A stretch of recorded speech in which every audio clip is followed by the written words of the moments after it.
Rogério Skylab, a figura polêmica, divertida e, ao mesmo tempo, muito inquieta. Esse é o personagem dessa nossa entrevista exclusiva aqui. Presta atenção, porque esse papo vai render muito e sem falta nenhuma. Vamos lá!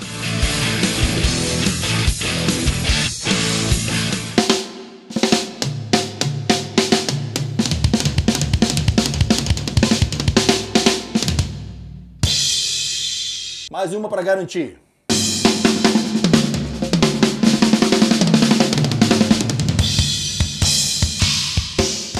Vamos mudar tudo agora.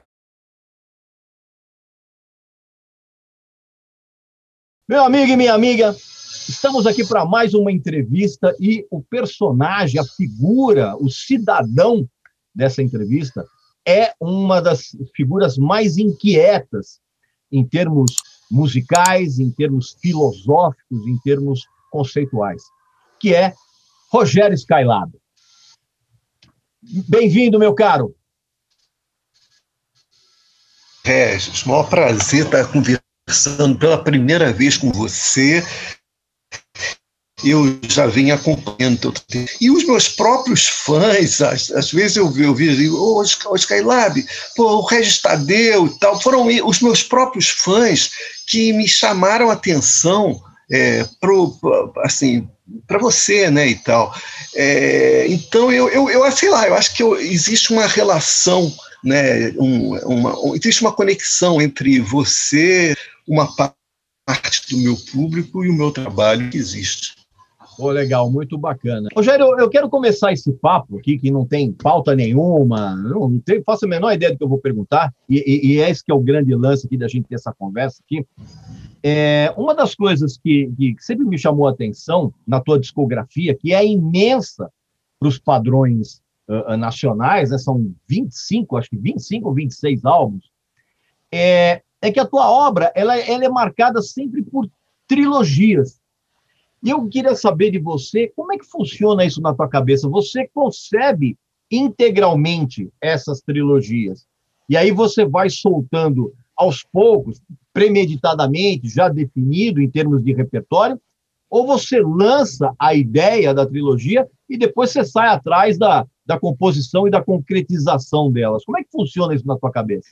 É mais ou menos, Regis, essa última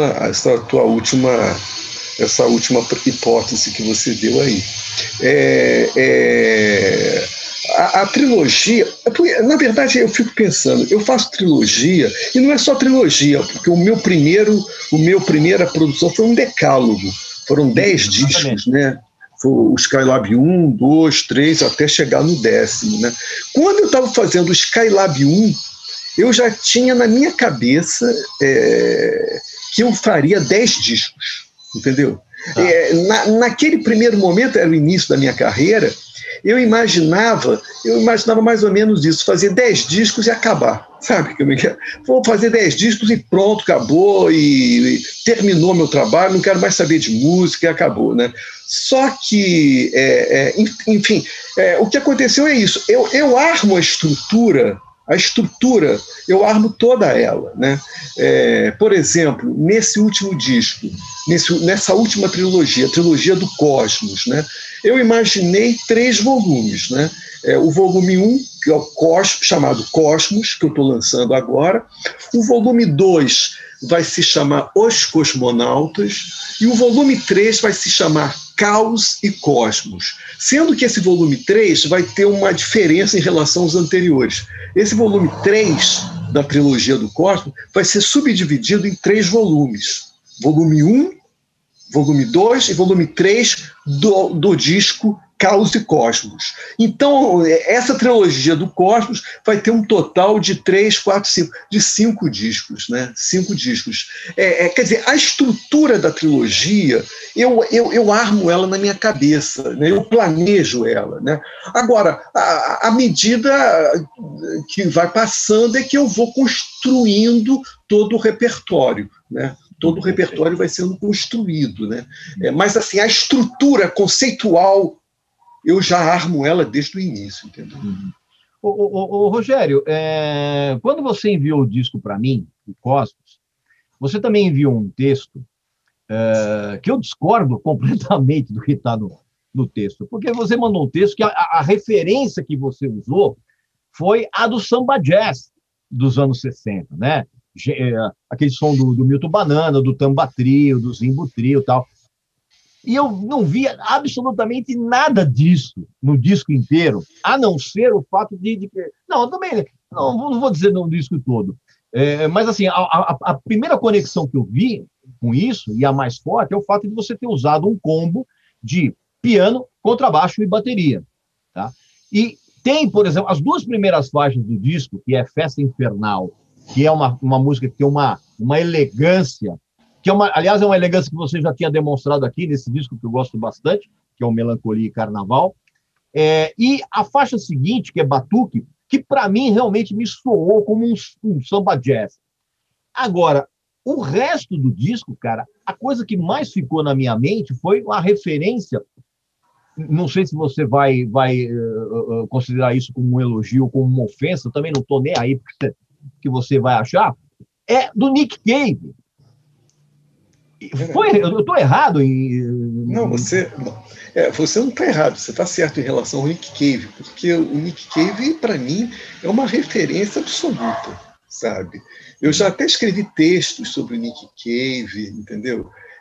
Conheço o Nick Cave profundamente. Nick Cave, para mim, é uma referência absoluta, né? Então, assim, você lembrar o nome do Nick Cave só prova o quanto você é uma pessoa conectada, né? E perceptiva. E é isso mesmo, não tenha dúvida nenhuma.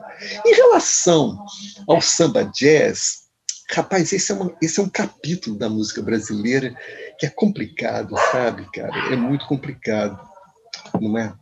Eu adoro. Eu também adoro, eu gosto muito. Bom, vamos ver. Primeiro eu tenho que falar do meu pianista, né? Nessa trilogia do Cosmos, eu estou tocando com músicos diferentes dos músicos que eu toquei, por exemplo, nesse disco que você gosta, que é o Melancolia e Carnaval. Isso. São músicos completamente diferentes. O pianista, por exemplo, Leandro Braga, que também fez os arranjos, o Regis, ele estudou com Luizinho Essa, cara. Ele foi aluno do Luizinho Essa? Ele foi aluno do Luizinho Essa. Então, ele traz, para quem está assistindo essa entrevista, cara, o Luizinho Essa foi um dos maiores pianistas, não só de samba, jazz, mas da história da música brasileira. Assim. O cara foi uma lenda absurda. Só para pontuar, porque às vezes a gente fica falando o nome, essa molecada burra e retardada, fica achando que o Luizinho Essa era a ponta direita do Botafogo, sabe? Tem que explicar para esses débeis mentais. E aí, poxa, o fato de ter... Quer dizer, e ele tem uma relação com o piano, que é uma relação que ele fala que é com a mão esquerda, né, da batida no piano, que é um negócio que o Leandro Braga, que fez esse disco, que fez os arranjos, enfim, tocou o piano, isso está muito presente no disco, entendeu? E outra coisa também, Regis, é que você tem que compreender o seguinte, naquele período, 69, 70, né, esse momento do samba jazz era muito forte. Só para você ter uma ideia, os grandes festivais da Record, em 68 e 69, cara, se você... Assim, é claro que tinha lá o tropicalismo do Caetano e do Gil, que eram destoantes, né, e tal. Mas o som que predominava nos grandes festivais da Record era o samba jazz. Era o samba jazz. Entendeu? Tanto que, inclusive, as bandas de apoio eram músicos espetaculares. Tinha Hermeto Pascoal, o César Camargo Mariano. Era Exatamente. Você quer ver mais uma coisa? Elis Regina, quando começou, né, eu acho que predominou quase em toda... Você falou César Camargo Mariano. Predominou em toda a carreira da Elis foi o samba jazz. Né? Então o samba jazz tem uma importância muito grande na música brasileira e que levou um chega para lá, né, muito sutil, mas levou um chega para lá, levou um pontapézinho do Caetano Veloso, porque o tropicalismo foi se você ler aquele livro do Caetano, né, Paraíso Tropical, né, você vai ver que ele, em algumas passagens do livro, ele fala mesmo que a proposta do tropicalismo era radicalmente diferente do samba jazz. Quer dizer, o tropicalismo era meio crítico em relação ao samba jazz, né? Mas eu acho que o samba jazz constituía o espírito desse período glorioso da música popular brasileira, que é justamente a passagem dos anos 60 para os anos 70. Né? É porque também foi um período de muita contestação, né? Então, na verdade, o tropicalismo ele veio com uma proposta de romper todos aqueles paradigmas sonoros e até mesmo do Brasil. Agora, tem uma coisa que eu achei muito interessante no Leandro Braga, que foi o teu pianista, o Rogério, é o fato de que ele trabalha com uma construção de acordes e é meio espaçado, assim, tem uma coisa nas tuas canções que eu achei mais um elemento interessante, que é o uso do silêncio entre as... Inclusive, tem no teu canto tem isso, na concepção de piano do Leandro Braga tem isso, e isso é uma coisa que vem do Miles Davis, né? E que talvez também venha muito do João Gilberto, porque você sabe que o João Gilberto ele tinha uma coisa, enfim, ele parecia que havia ele dava o acorde no violão e tal, e parece que a voz entrava depois. Havia uma lentidão da voz em relação ao acorde. Tem alguns músicos que tocam comigo e que fazem, às vezes, ficam até um pouco incomodados, porque muitos desses músicos vêm da escola do rock, né? Que é uma escola completamente diferente. E às vezes ficavam um pouco incomodados com essa lentidão proposital que eu fazia. A música já entrava e depois é que eu ia entrar com o canto, né? Então, isso vem muito do João Gilberto. Né? Que é aquela coisa que a gente costuma dizer quando a gente está no estúdio, que é tocar para trás, né? É isso. Né? Não é que você está atrás, você está um micromilionésimo de segundo depois. Tem uma outra canção também que me chamou a atenção, que é a Marcha Fúnebre, que ela tem um arranjo lindo, tem um cello ali no meio também, que é uma coisa muito legal, mas tem também duas composições, Rogério, que uma é a Sombra de um Horizonte, que me remeteu a um pouco um Roberto Carlos meio melancólico, assim, que eu achei muito legal. E, em contrapartida, o Corações Partidos me lembrou o Erasmo. Você continua ouvindo essa turma dos anos 70, dos anos 60, e usando a música popular brasileira como uma influência nesse teu atual momento? O Régio é uma coisa muito curiosa, porque, sabe uma coisa? É claro que eu via você falando de uma forma muito dispersa. Quando nós fechamos essa entrevista, eu te confesso que nesses 3, 4 últimos dias, eu fiquei muito vendo você entrevistando as pessoas, né? E, por exemplo, uma das entrevistas antológicas que você fez foi com o João Gordo, né?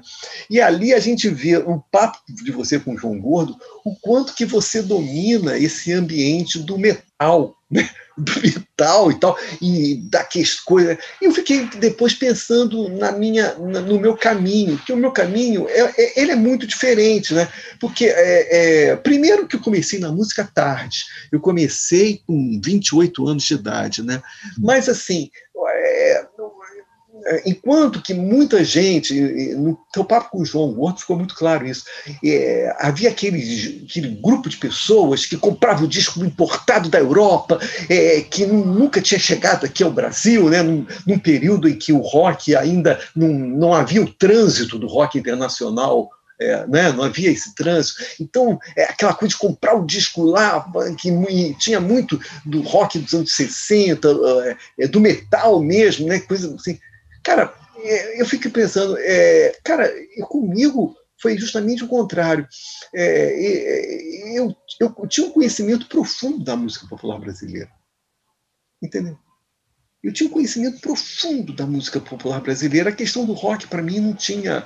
É engraçado, eu comecei a me interessar por rock muito tarde. Olha como é um caminho diferente. Eu comecei a me interessar pelo rock a partir dos anos 80, né? Em que o rock... Você outro dia estava falando com um menino na galeria, achei tão engraçado. Quando o rock, o mastering nos anos 80 era o rock brasileiro, era o B-rock, né? Você ligava o rádio, você ouvia Paralamas, você ouvia Legião Urbana, Capital. Era o mastering. Nos anos 80 era a música oficial. Na TV, inclusive, né? Na TV, inclusive. Foi a partir daí, Regis, que eu comecei a me envolver em ouvir rock, em estudar rock. E, nesse caso, depois veio a MTV, né? A MTV, a partir dos anos, principalmente nos anos 90, né, que serviu como uma espécie de curadoria, né, sobre a história do rock brasileiro. Aí eu comecei a me envolver pelo rock. Mas eu te confesso que até hoje, assim, a questão do metal, eu tenho muita dificuldade. Eu era muito amigo do Marcos Petrilo, um amigo meu, que produziu vários festivais em Juiz de Fora, no Rio de Janeiro. Eu era muito amigo dele. Era um dos donos do International Magazine, que era um jornal que existia aqui. O Marcos Petrilo, esse sim, era muito ligado ao rock. Um dia falou: Rogério, vamos no Imperator assistir um show de uma banda de metal que é espetacular. Eu estava envolvido, era um período em que eu estava interessado em ouvir muito rock e tal. Eu fui, era um show de metal. Cara, você sabe, Raiz, que eu não entendi porra nenhuma. Não. E assim, é uma coisa que... Eu até me lembro um papo que até te vi no Pânico, e aquele menininho do Pânico ali falando... E o menininho não está errado, não. O menininho falou umas coisas muito legais mesmo, entendeu? Quer dizer, o metal, ele tem as suas regras próprias. Ele tem o seu ritual, entendeu? Se você não estiver por dentro daquelas regras, você não vai entender. Você vai achar aquela voz do vocalista, você não vai entender nada, entendeu? Então, quando eu vi a performance da banda, quando eu vi a performance do público lá, parecia de fato um ritual religioso, né? Cara, eu entrei e saí sem entender nada. Aí eu te falo, qualquer julgamento crítico que eu fizer em relação ao metal, e aquela banda era Savatage. Aquela banda era, sabe, qualquer opinião que eu der sobre o pop é uma opinião completamente sem pé nem cabeça, porque eu não faço parte daquele universo, eu não entendo nada daquilo. Tá me entendendo? Então, e principalmente hoje em dia, quando a sociedade contemporânea ela está estruturada em bolhas. Eu prefiro chamar planetas, são planetas diferentes. Entendeu? Então, cara, é muito complicado. Você fala entre o pessoal da tua bolha. Mas se você tentar bater uma comunicação, e você deve ter vivido experiências terríveis em relação a isso, quando você tentava se comunicar com outro planeta, que é outra tribo, cara, o processo de comunicação não vai se dar. Não vai se dar, não tem jeito, não vai se dar. Vai haver ruído na comunicação, não tem jeito, né? Quer dizer, você poderia... uma estratégia sua, que eu acho que é uma estratégia antiga, tradicional, e que eu acho errada, é você pegar o teu discurso e torná-lo hegemônico, não é? Torná-lo hegemônico e aí começar a fazer julgamentos de valores baseado no teu planeta. Foi o que o menininho do Pânico, muito humildemente, falou. Enfim, esse é um processo crítico tradicional, né? A Europa tinha muito isso, né? Como o europeu vai compreender o muçulmano e tal. Não tem jeito. Ele pega a cultura europeia e se torna o padrão universal, mas na verdade não é. É uma coisa de poder mesmo. Você pega aquela tua formação planetária lá e torna ela universal, né? Aí, cara, é terrível, né? Aí é terrível, porque aí o outro planeta vai falar, porra, que é isso, cara? Você tá aqui, entendeu? Então, é muito complicado isso, né? É muito complicado. O que o menininho falou no Pânico, eu achei bem compreensível o que ele falou, perfeito, né? Mas você sabe que o grande lance, Rogério, não é o convencimento. Eu acho que um planeta não tem que convencer o outro. Exato. O que é fundamental é que um planeta exponha a sua argumentação. Exatamente. Por exemplo, eu tenho quase certeza que eu e você, a gente difere na valorização do funk carioca, por exemplo. Eu tenho quase certeza que é um negócio que eu abomino, e eu tenho certeza que você tem uma postura muito mais... Eu acho que até você gosta disso, né? Você chamou o MC Gorila para fazer uma participação no... A gente difere nesse sentido. Agora, mas não é uma questão de convencimento. Eu não vou convencer você e você não vai me convencer. Mas é importante você expor a argumentação e aí você para pensar. E aí, eu vou aproveitar esse mote e te perguntar, você realmente gosta de todo esse universo musical do funk carioca? Ou isso é apenas uma ferramenta de confronto tua? Mas você sabe, o Regis, mas aí eu vou te responder essa pergunta retomando o que eu estava falando. Então, no mundo contemporâneo, que nós vivemos em planetas diferentes, planetas contrários, existem duas tendências, às vezes, né? Às vezes você querer tornar universal um julgamento de valor que faz parte de um planeta só. Esse é um problema que isso daí aconteceu na Europa, é uma coisa que os antropólogos questionaram, o pessoal do século XX, Foucault, né? Todo mundo aí questionou porque era uma tendência, né? De você querer universalizar uma coisa que é apenas do teu planeta, que é da tua tribo. Isso é um perigo muito grande. Que é uma tendência da colonização, né? Exatamente. Então, por exemplo, né, eu gosto muito de falar isso, outro dia eu falei isso na Folha de São Paulo, eu debato, Regis, eu brigo com as pessoas que estão próximas a mim, tá me entendendo? Aquelas pessoas que estão próximas a mim, que fazem parte da minha tribo, que fazem parte do meu planeta, são aquelas pessoas com quem eu vou brigar, inclusive. Não só debater, conversar, eu vou brigar, inclusive. Agora, por exemplo, você vai me falar da Anitta. Você vai me falar do sertanejo universitário. Cara, para mim, existe uma frase hoje muito... nunca ouvi falar. Sabe essa coisa? Nunca ouvi falar. Eu nunca ouvi falar do Luan Santana. Eu nunca ouvi falar da Anitta. Eu nunca ouvi falar desse que você gosta de falar, Luco, não sei o quê, Luco, não sei. Lucas Luco, sei lá. Nunca ouvi falar, cara. Então, eu não tenho... Quando eu falo que eu nunca ouvi falar, olha o que eu quero dizer com isso, Regis. Quando eu falo que eu nunca ouvi falar, cara, eu não vou nem soltar julgamento de valor, cara. Nem julgamento de valor. Porque, para mim, esses caras não existem. Você está me entendendo o que eu quero dizer? Eu entendo a tua posição. E a sociedade contemporânea, ela é feita dessa forma, não é? As pessoas conversam, brigam entre si. Agora, não tem. O que você acha da Anitta? O que você acha da Ludmilla? Não sei nem quem é. Nunca ouvi falar. Sacou? É muito curioso isso, porque eu devo viver muito essa experiência, né? Você deve imaginar.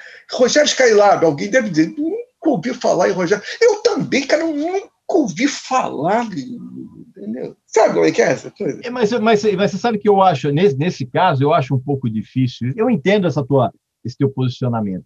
Mas, por exemplo, no seu caso específico, por exemplo, o Rogério, a chamada grande mídia, ela dava a você uma atenção acima da média há uns tempos atrás, quando você participava daqueles talk shows, você ia lá no programa do Jô Soares, e você tinha uma postura que eu achava sensacional, porque era muito nonsense.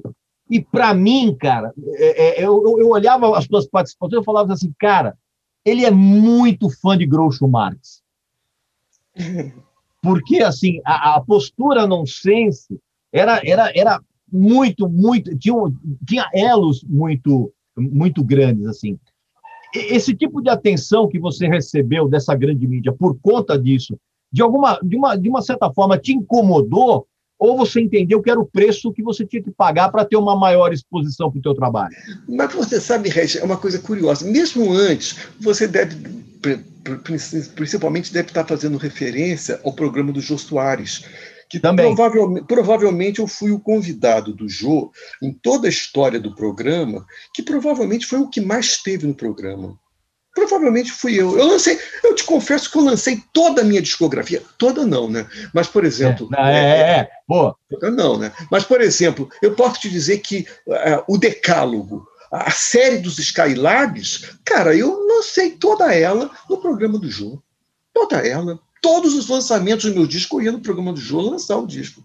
E foi uma coisa muito louca aquilo ali, né? Porque, bom, primeira coisa, não é nada gratuito, nada se faz gratuito. Quando eu lancei o meu primeiro disco mesmo, que foi o meu único disco vinil, foi o meu único vinil, foi no ano de 1992.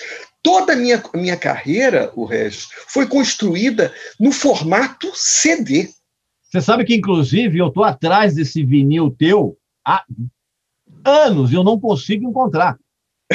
Virou item de colecionadores. Eu vou te mandar autografado. Agora, uma coisa que as pessoas podem saber a partir de agora. Esse disco, Fora da Grey, que foi o meu primeiro disco, foi o único vinil, eu apresentei esse disco lá no programa do Charles Gavin, naquele programa O Som do Vinil. O Som do Vinil, que é um programa muito legal. Porque é o meu único vinil, cara. Foi o único vinil que eu produzi, foi esse, cara. A tua carreira inteira foi no mundo digital, né? Não, foi CD. Não, CD, não.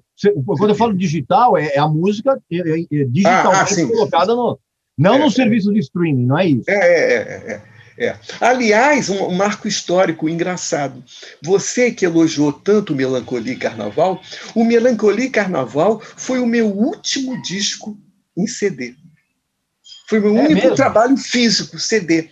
Foi físico. A partir do disco seguinte, o Desterro e Carnaval, e toda a discografia que eu vim produzir depois, foi tudo através do streaming. Sabe por quê, o Regis? Porque é o seguinte, cara, eu comecei a perceber o seguinte: qual é o sentido de produzir CD se ninguém mais compra, porra? Se eu, como produtor, se eu não compro mais CD, entendeu? E aí, cara, é uma coisa curiosa, né? Porque você vem de uma época do vinil, né, e tal, e valoriza muito o vinil. Eu vi muitas entrevistas suas.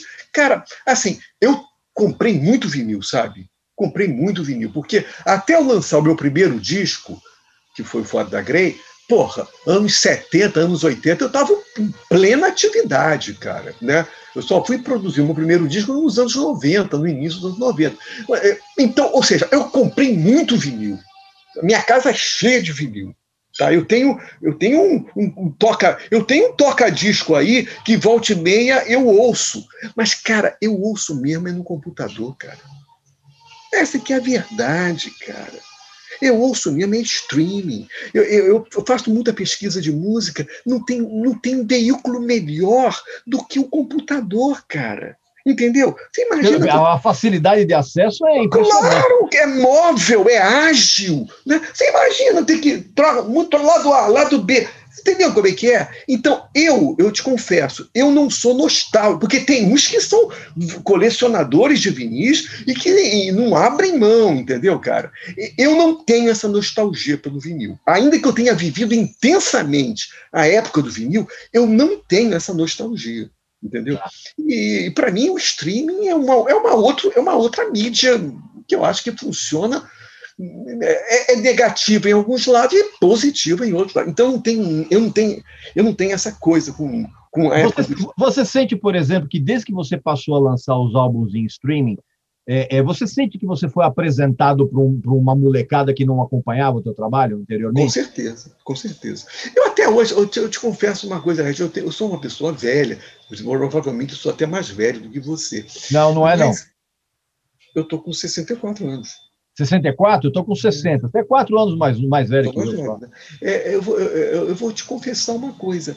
Cara, o meu público, 95% do meu público, cara, eu não vou dizer que a molecada, não vou dizer que a molecada de 13 anos, ainda que eu considere que essa porcentagem de 13 anos é muito grande no meu público, né? Mas, cara, assim, é um público jovem, cara. É um público jovem, universitário. Esse é o meu público, entendeu? Esse é o meu público. Você acha que eles te identificam como uma espécie, como se fosse um transgressor com um olhar meio paternalista? Não sei se eu sou paternalista, né? E transgressor. Mas, assim, o que eu percebo pela internet, pelas redes sociais, o que eu percebo é um grande contingente de público que é jovem, que é garotada mesmo, entendeu? Agora, se a baixaria que você, outro dia, alguns anos atrás, se referiu à minha música, se a baixaria teve uma influência nessa garotada, né, e afastou um pouco as pessoas da minha faixa etária, né, porque é evidente que o pessoal da minha faixa etária não é o predominante no meu público. Aí eu não sei, eu não poderia saber de precisar. Mas outra coisa também, o resto que eu sempre falo, é o seguinte, é um mito essa coisa do palavrão na minha obra. É um mito, porque se você pegar o meu repertório de mais de 300 canções e você pegar as músicas que eu falo palavras de baixo calão, né, cara, não representa... Uma proporção muito menor. Não representa nem 10%, cara. Nem 10%, concordo. É que ela acaba chamando mais atenção, entendeu? Que isso, na verdade, de uma certa forma, foi o que te levou também para a TV, né? Essa postura transgressora em relação ao padrão vigente musical da época. Pois né? Mas é uma coisa curiosa, Regis. Isso que eu ia te falar. Antes de eu ir para o Jô, o meu primeiro disco, Fora da Grey, teve uma recepção calorosa e que me surpreendeu profundamente. Teve uma recepção calorosa pelo Jornal do Brasil. O Jornal do Brasil, na época, Regis Tadeu, era o jornal mais importante, se não do Brasil, porque tinha a Folha de São Paulo, se não do Brasil, pelo menos no Rio de Janeiro, era o jornal mais importante. Era o jornal formador de opinião. Não era o Globo, não. Não era o Globo, não. No Brasil, claro, não. Não era o Globo, desde a época que eu era moleque. Pois era o Jornal do Brasil. Ali estava o Tarek de Souza, ali estava toda a turma poderosa do Jornal do Brasil, uma equipe. E o meu disco foi muito bem recebido pelo Jornal do Brasil. E é curioso, sabe, Regis, que já desde essa época, ao mesmo tempo que o Jornal do Brasil recebeu calorosamente o meu disco, o jornal O Globo recebeu ele de uma forma friamente. Né? Ao ponto de eu te dizer que hoje o principal jornal da minha cidade, que é o jornal O Globo, hoje, né, até hoje, eu nunca recebi uma espécie de matéria sobre o meu trabalho, que eu, durante quase 30 anos, produzo ininterruptamente. Né? Eu nunca recebi uma matéria do jornal O Globo, entendeu? Olha Quer que dizer, coisa curiosa, a editoria de música do jornal O Globo, eu falo isso porque outro dia eu estava vendo as entrevistas do Tim Maia, e aí eu compreendi totalmente o Tim Maia, quando o Tim Maia dizia, porra, eu não entro na Globo, a Globo é disso, entendeu?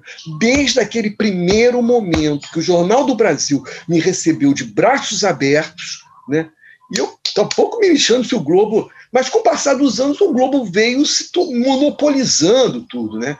Desde aquela época, eu nunca entrei no Jornal O Globo. A editoria do Jornal O Globo, com o senhor Antônio Carlos Miguel e Companhia Limitada, inclusive hoje os meninos novos do Globo, de um tempo para cá, sempre me fecharam as portas. Mas, sempre. Rogério, eu vou falar um negócio para você, isso é uma coisa que já acontece já há décadas. Se você der uma olhada no perfil da redação da redação de cultura dos jornais, você sai de lá com um misto de raiva e choro. Porque o que tem de gente que não sabe absolutamente nada do que está escrevendo, e isso já é uma coisa há décadas. Tanto você, que, você até falou aquele exemplo do Caetano Veloso, do prato. O fim da picada. Então, mas aí que tá, o Rogério, infelizmente, isso é uma coisa que a gente tem que falar, cara, que hoje nas redações, na área de música, você só tem gente que não sabe porra nenhuma de música. E isso já é um fenômeno já há muito tempo. Agora, o que é curioso é você está me dizendo que o Globo nunca te deu espaço e você lançou teus 10 primeiros discos numa atração da Globo. Não é muito... É curioso. Não, sabe por quê? É porque existe uma diferença entre a televisão, a TV, e a editoria de música do jornal. São coisas distantes, são completamente diferentes. Pô, você quer uma coisa? Eu tive durante 3 anos apresentando o programa Matador de Passarinho no Canal Brasil.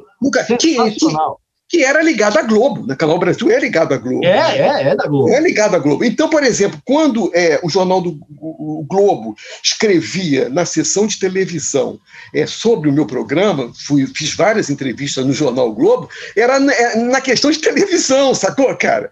Na questão de televisão. Porque na editoria de música, eu não entro.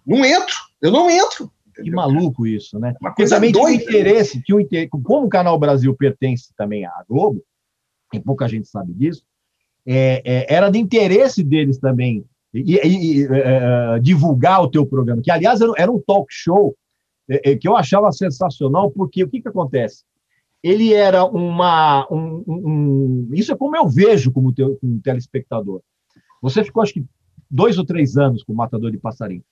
E, para mim, sempre o teu talk show foi um tapa na cara do bundamolismo que reinava nos outros talk shows. Sempre foi. Inclusive, eu lembro... Que reina ainda, né, Âmbio? Ainda, né? Não, mais do que nunca.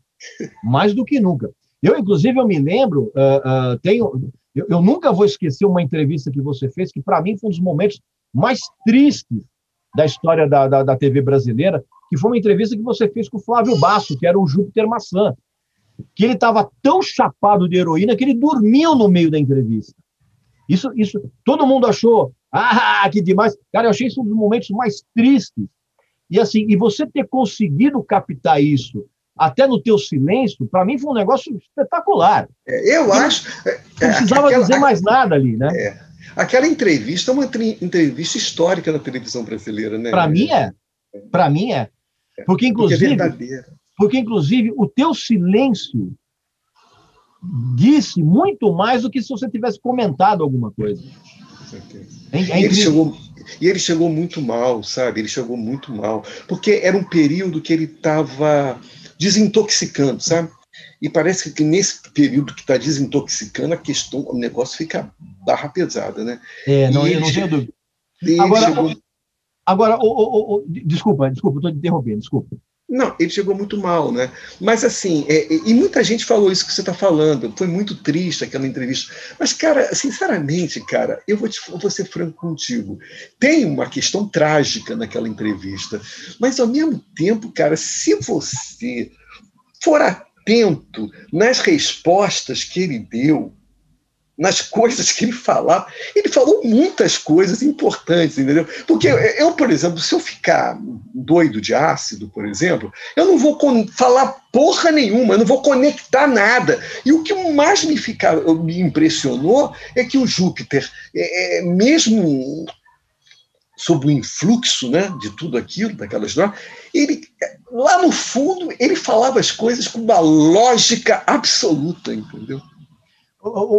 Já que a gente está falando um pouco desse programa, que para mim eu acho muito legal, que eu sempre achei muito legal, uma coisa que eu sempre quis perguntar para você, Rogério, a respeito desse programa do Matador de Passarinho.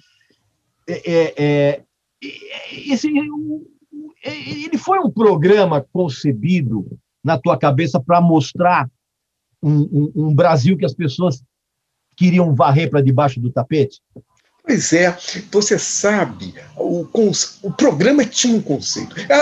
Bom, primeira coisa, a questão de pesquisas, de entrevistas, quem selecionava a entrevista, quem fazia a pesquisa da entrevista, quem dava o conceito do programa, chamava-se Rogério Skylab. Entendeu? Eu tenho que ser sincero aí, tem que falar, se chamava Rogério Skylab. Né? E o conceito do matador de passarinho era o conceito da decadência. Né? Então a escolha dos personagens, não que todos fossem assim, alguns eu adorava, eu amava, né? Mas muitas das escolhas caíam nesse critério da decadência, que eu evitava falar porque é desagradável para o convidado, né? Mas o conceito do programa era a decadência. Ficava explícito isso. Ficava explícito isso. Ô, Rogério, eu não quero tomar mais teu tempo, a gente está batendo quase 1 hora de papo aqui, a gente não vai conseguir editar nada, essa porra vai ao ar praticamente na íntegra. E eu queria terminar esse papo perguntando a você o seguinte, cara. Você gravou o Cosmos no começo de 2019, você está lançando ele agora. O mundo está completamente diferente. E o que é pior, primeiro que eu vejo que as letras, elas continuam absolutamente atuais. A impressão que eu tenho é que você compôs tudo isso no mês passado. E, ao mesmo tempo, durante esse período, cara, o mundo retrocedeu absurdamente em todos os sentidos, principalmente na liberdade de pensamento. Então, assim, quando você vê o teu disco, que você gravou há 1 ano atrás, mais de 1 ano atrás, saindo agora, e tão contemporâneo quanto possível com o tempo que a gente está vivendo, eu te pergunto, na tua cabeça, você acha que nós temos uma nova idade média no horizonte do mundo? Você sabe, Regis, eu acho que nós sempre tivemos essa Idade Média. Só que essa Idade Média não aparecia com tanta clareza como aparece hoje com o sistema das redes sociais, né, da internet. Celular. Celular. Mas esse país sempre foi um país fragmentado. Ele sempre esteve presente. Né? Não tenha dúvida que esse baixo clero, quando não tinha internet, ele estava sendo fermentado nas entranhas, e quando foi possível aparecer, eles apareceram com toda a força. Em escala mundial, né? Em escala mundial, mas você sabe, Regis, exatamente, escala mundial, mas você sabe, Regis, a sensação que eu tenho, voltando para o Brasil, é que eu sempre tive a sensação de que esse país, desde a sua descoberta, desde a sua colonização, esse país é um país fragmentado. Né? E que a mídia, muitas vezes, fabricava uma imagem colorida, mas a fragmentação estava lá no fundo, e que mais cedo ou mais tarde ela ia reaparecer. Agora, eu, ao mesmo tempo, não sou pessimista, vou te explicar por quê. Porque eu acho que nesse mundo você tem que separar o joio do trigo. Né? Se alguém me disser que a música de hoje, a música contemporânea brasileira hoje, é muito pior do que na década de 60, eu vou começar a olhar essa pessoa meio enviesado, sacou? Porque é uma bobagem. Isso é uma bobagem, porque esse julgamento de valor é ridículo. O que existe mesmo é preguiça, né, Regis? O que existe é preguiça, né, Regis? É um preguiçoso, né, cara? Não, e é o mais incrível que hoje as pessoas têm a tecnologia na ponta dos dedos, e essa facilidade acabou deixando as pessoas ainda mais preguiçosas. Mais preguiçosa, pois é. Mais preguiçosa. Então, eu vou dizer uma coisa. Hoje está se produzindo, eu não vou aqui ficar citando, mas, cara, tem músicos importantíssimos brasileiros, contemporâneos, produzindo uma música forte, pujante. Agora, não está na mídia. Não está na mídia, entendeu? E você tem todo um instrumento lá de procurar, né? E pesquisar e encontrar essa música pujante, né? Rogério, muito obrigado por essa entrevista espetacular. O pessoal que está assistindo aí, eu quero que vocês saibam que a gente praticamente não vai editar nada.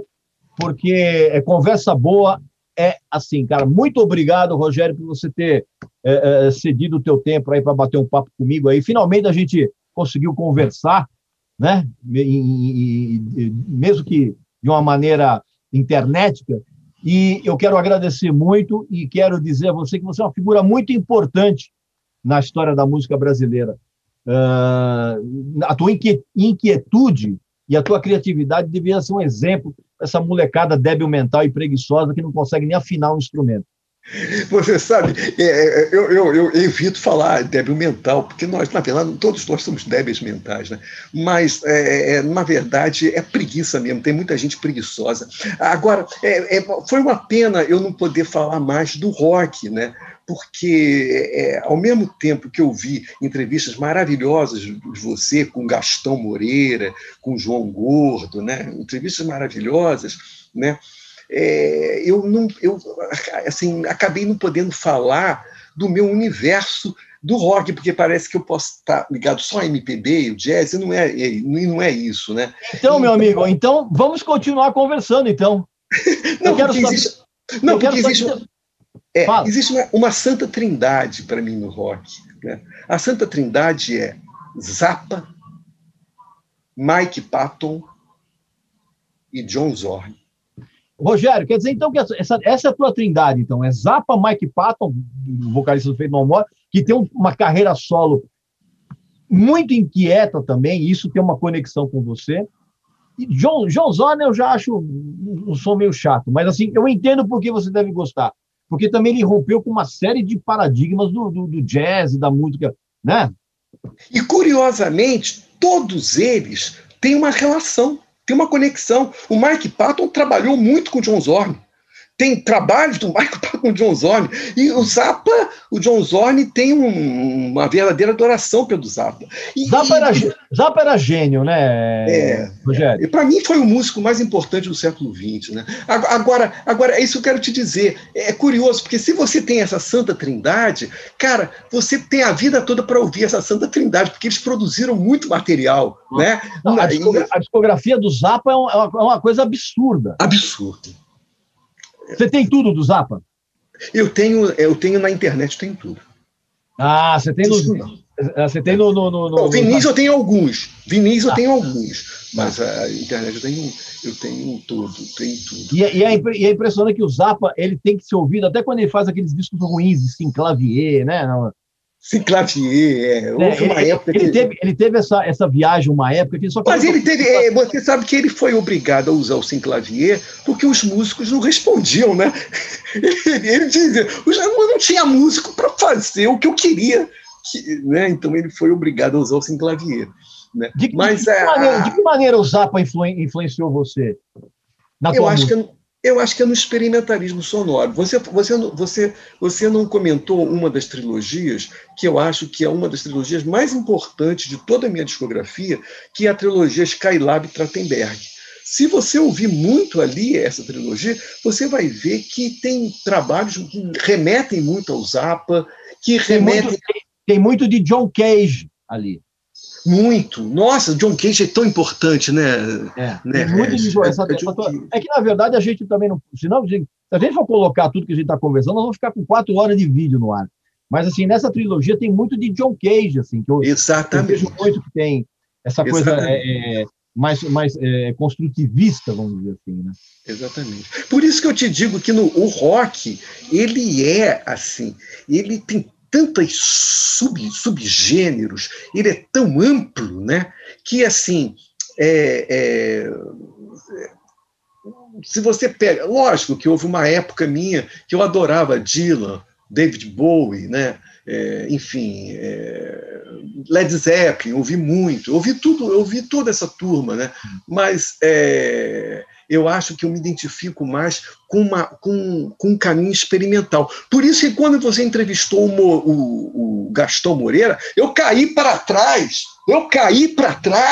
quando ele me cita que o grande decepção que ele teve em termos de discografia foi um dos discos mais importantes da história da música universal, que foi o Capitão Biferred, né? É o Capitão Beefheart.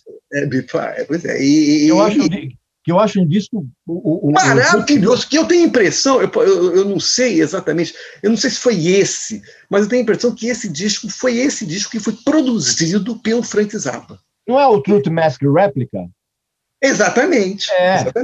Ele foi produzido pelo Frank Zappa. É um disco genial. Quando o Gastão Moreira falou isso, eu falei, puta que pariu, né? Então eu acho que é isso, mas as pessoas têm concepções diferentes mesmo sobre o rock, porque o rock é um caminho muito grande, muito infinito, né, cara?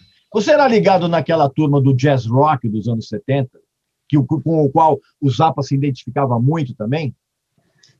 Agora, tomar cuidado, o Miles Davis tinha um pouco da fusão, mas tem um problema, o problema da fusão, o Zappa tem um pouco, o Zappa dá uma escutucada no pessoal do jazz, sabe? O próprio John Zorn dá uma cutucada, porque o jazz também acabou se tornando ficou meio uma coisa meio cômoda, sabe? E eles eram mais inquietantes, né? Eles queriam fazer experimentações que, em determinado momento, o jazz caiu numa acomodação, né? Então. Mas, por exemplo, por exemplo, tem discos do Zappa, por exemplo, que eu considero jazz rock. Por exemplo, One Size Fits All. Lógico. O Apóstrofe, que eu acho também.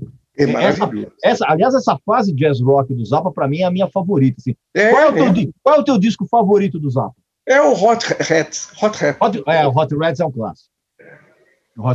Agora, você falou também do Mike Patton, né? E o Mike Patton ele tem uma carreira paralela ao Faith No More, que é muito experimental e é muito diversificada, né? Eu gosto muito do Faith No More. Eu nunca mais vou me esquecer, cara, num festival no Maracanã. Eu acho que era eu não sei se era o Rock in Rio ou se era o Hollywood Rock. Estou na dúvida entre um e outro. Mas eu acho que foi o Hollywood, não sei. Acho que foi o Rock in Rio. Rock in Rio, não foi no Maracanã. Mas a grande atração era o Rose, não é? O Guns N' Roses. Era a atração final, era a última banda, né, e tal. Cara, e o Faith No More, na época, ninguém conhecia o Faith No More. Era uma banda assim, será que é legal? Será que é boa? Era um tiro no escuro. Porra, cara, o Faith No More arrebentou, né? Foi a atração mais importante de todo aquele festival, foi o Faith No More. E ninguém conhecia direito o Faith No More. Eu tive a sorte de viver esse momento de assistir o Faith No More ao vivo ali, né? Então. É uma experiência que eu acho que todo mundo tem que passar, né, cara? Agora, os projetos experimentais do Mike Patton é uma porrada, né, cara? Peeping Tom, que é sensacional. Tem um chamado, acho que Love Bugs. Os discos de música italiana dele... música italiana. São sensacionais. A única coisa que eu ainda não entendi é o Mr. Bungle e o Fantomas. Eu adoro o Mr. Bungle. Pois eu ainda... Eu adoro, porque é aquela junção de música, junta um. Não, é o experimentalismo dos sonoros. Isso que me interessa. Isso que me interessa, saca? Eu não sei se você teve essa sensação, mas quando você ouve Mr. Bungle e você ouve Fantomas, você tem a sensação de que você está vendo átomos batendo dentro Maravilhoso, isso mesmo. É excelente. É o lance do caos, né? Exatamente. Maravilhoso, é essa a ideia. Rogério, muito obrigado por essa entrevista. Eu não sei como é que o Rodrigo vai fazer isso, talvez, não sei nem se a gente vai dividir em duas partes, mas assim, eu quero sempre conversar com você dos mais diferentes assuntos, eu quero estabelecer um canal de comunicação com você, sempre que a gente puder trocar figurinha, eu acho que vai ser muito legal. Poxa, olha, foi um maior prazer conversar com você e conversar com todo o teu público também, que te segue fielmente e tal, né? E você tem um belo programa. O fato, sabe uma coisa curiosa? Eu achei tão curioso que, além do domínio que você tem na crítica musical, você ter participado de programas que a gente julgava, e sempre julga ainda, com programas bregas e tal. E você sabe que você deve ter vivido o mesmo problema que eu vivo, né? Porque, eu sou músico, eu quero apresentar meu trabalho, né? Então, por exemplo, se o Danilo Danilo Gentili me chama, porra, eu vou com todo prazer, eu vou no programa dele, não importa o que ele faz, é o canal que eu tenho para divulgar minha música, para apresentar meu trabalho, entendeu, cara? Então e você não sabe a patrulha ideológica que a própria esquerda, claro que tradicionalmente eu sempre tive ligado à esquerda, a patrulha ideológica que a própria esquerda exerceu pelo fato de eu estar presente em programas como o do Danilo Gentili. Isso é uma coisa muito, muito brega hoje em dia, sacou? Muito brega hoje em dia. Sabe o que acontece, Rogério? Todo mundo me pergunta, pô, mas você começou a trabalhar na televisão, depois porque eu também dei uma entrevista para o Jô Soares, que foi muito legal, falando de vinil, coisa. E aí depois eu fui convidado para trabalhar no Super Pop da Luciana Gimenez, e hoje eu estou no Raul Gil. E as pessoas me perguntam, falam, Regis, como é que você consegue estar nesses programas populares? A minha resposta é simples. Eu falei assim, cara, não importa, e eu acho que isso é uma coisa que acontece com você também. Não importa onde nós estejamos, a gente se garante. Exato. O Brizola falou, tem luz própria, né? Brizola falou, tem luz própria. Você pode... A gente se garante. Rogério, muito obrigado por esse papo. É um grande prazer, cara. Que seja o primeiro de vários papos que a gente vem a ter aí. Um beijo fundo aí. Beijão. Tchau, tchau, queridos. Valeu.